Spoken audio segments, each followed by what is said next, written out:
दमोह जिले के टोरी गांव में संचालित शिक्षा विभाग के बालिका छात्रावास में सोमवार की दोपहर मध्य प्रदेश राज्य बाल संरक्षण आयोग की टीम निरीक्षण करने पहुंची।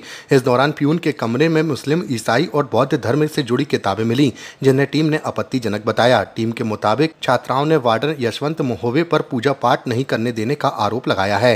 निरीक्षण के दौरान कई अनियमितताएं पाई गई हैं। वार्डन प्यून के माध्यम से किराने की दुकान चलाती है और छात्राओं को वहीं से सामान खरीदने के लिए मजबूर करती है। छात्राओं को रोज मुनगा की पत्तियों की सब्जी परोसी जाती है। टीम को कचरे में राष्ट्रीय ध्वज भी मिला है।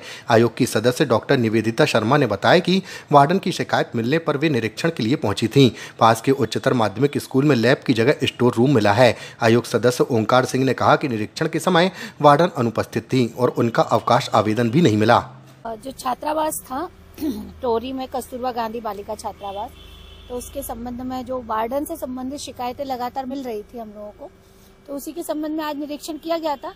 हालांकि वार्डन चली गई थी, उनका कहना था कि उनके घर में कुछ काम है इसलिए कोई दुर्घटना हो गई है।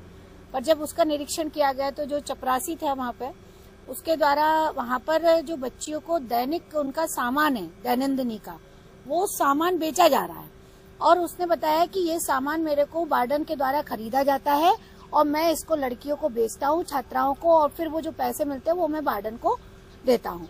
ये मौके पे जो शिक्षा विभाग के अधिकारी थे उन्होंने भी इस चीज में कंफर्म किया है कि इस तरीके की वहाँ पे हुई है। इसी के साथ साथ कुछ बच्चियों ने जब बताया, अपने आप से बताया कि वार्डन उनको पूजा भी नहीं करने देती है किसी भी प्रकार के भगवान की। ये भी एक वो है और कुछ पढ़ने की भी सामग्री है, उसका अध्ययन करेंगे, देखेंगे क्या है।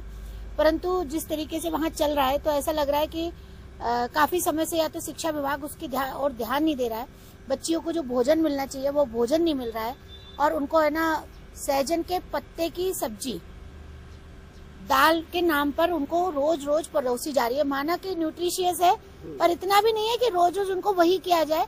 और हमारे मेनू चार्ट में अगर वो सम्मिलित है तो बताइए आप उसको, आप अगर उनको भरपेट भोजन नहीं दे पा रहे और फिर वही उनको नाश्ता खरीदने के लिए उन्हीं की स्थापित जो दुकान है वहीं से उनको अपने खाने के लिए भी सामान लेना पड़ रहा है।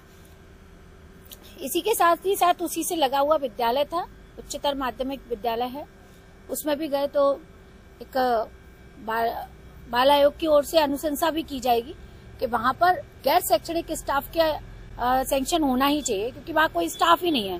प्राचार्य ही सारा काम कर रहे हैं, प्यून का काम भी प्राचार्य कर रहे हैं, क्लर्क का काम भी प्राचार्य कर रहे हैं। और जो वहाँ शिक्षक है उन शिक्षक का स्तर इतना है कि जब हमने उनसे कुछ एक जेन्युइन छोटे से प्रश्न भी किए हैं तो उनको जब वो नहीं आ रहा तो वो बच्चों को क्या पढ़ा रहे हैं।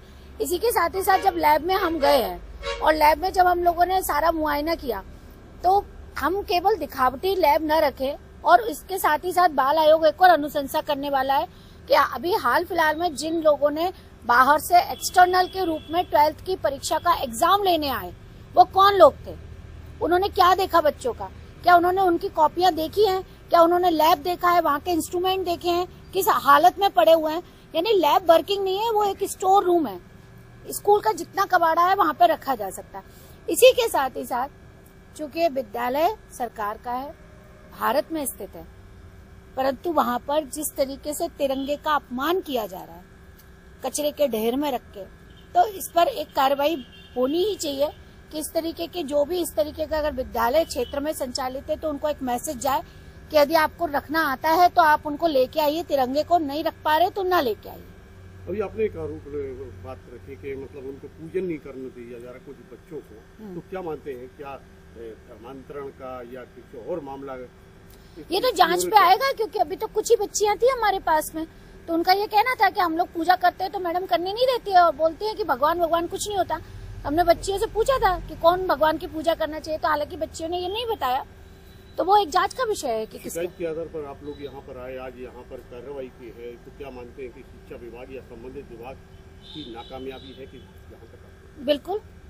और जो कोई भी उसमें निरीक्षण करता है या जिनका इंस्पेक्शन करने का रूटीन है उनके ऊपर भी जांच तो बैठनी चाहिए, जिसकी जिम्मेदारी तय होगी। बिल्कुल जिम्मेदारी तय होनी चाहिए। बालिकाओं के छात्रावास, वो जो विद्यालय में बालिकाओं का शौचालय है, यदि आप देखेंगे तो कहेंगे कि ये वास्तव में बालिकाओं के, जहां हम बालिकाओं की एक तरफ सुरक्षा की बात कर रहे हैं, हाइजीन की बात कर रहे हैं, पर दरवाजे अगर टूटे हुए हैं और अगर उसके अंदर कोई गुटखा थूक रहा है, हम कह रहे हैं तंबाकू निषेध है 100 मीटर में, यहाँ तो स्कूल के कैंपस में ही है, अतिथि शिक्षक खुद ही मुंह में अपने गुटखा दबाए हुआ है। तो इस तरीके की जब अनियमितता है हम लोग अपने ही विद्यालय में देख रहे हैं तो निजी विद्यालयों से क्या अपेक्षा कर सकते हैं।